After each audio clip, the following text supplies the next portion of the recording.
But there's this hypothesis called Xeno-Hormisis. When you start to consume plants and animals, life, nourishment, foods that are grown in your local place, your backyard being the best, you start to realize that those plants are actually producing, or those proteins are actually producing what are called non-nutritive chemicals.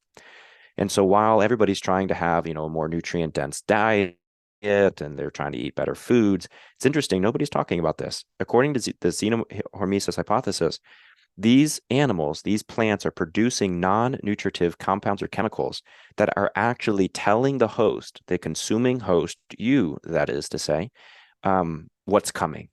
Like, there's stress in the wind. We can feel that there's going to be an X, Y, and Z in the future. These plants are preparing themselves, they're guarding themselves, they're defending themselves.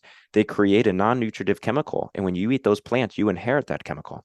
And so if that chemical is very stressful, it's been proven that you inherit that stress. And I can talk about stress in a lot of different ways.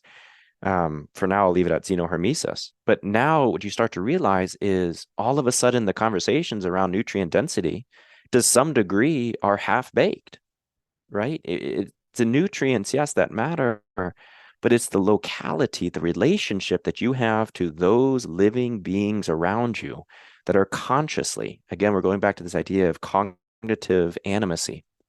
They're consciously creating signaling mechanisms to help those that consume them understand what to prepare for. Winter is coming. There's one example where if you eat in your local environment, if you were to eat a plant in the summertime that should be growing in the late autumn, just because, the farmer has a hoop house or they're trying to maximize production, whatever it is. If you're eating a late autumnal plant in the summertime, your insulin drops because your body's preparing for autumn. It's preparing for winter. The plant is literally telling you winter is coming because there's no other reason it should be growing than it's late autumn. But the farmer grew it in the summertime. And so your body's reaction to that plant is to put on body fat because your body is now preparing for the winter.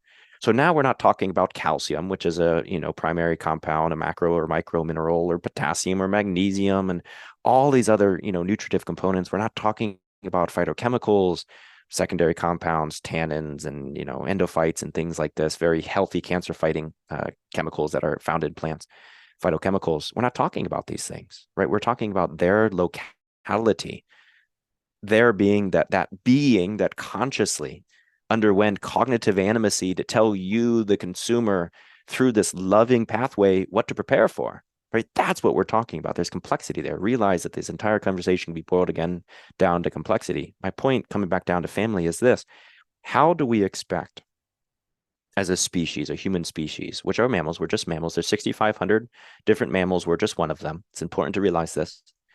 As a mammal, or as a species, a modern species, how do we expect to truly have community, truly have a family that co-creates in time, within love and sacredness and connection to the earth and the others around it, when we are consuming plants and animals that don't have community?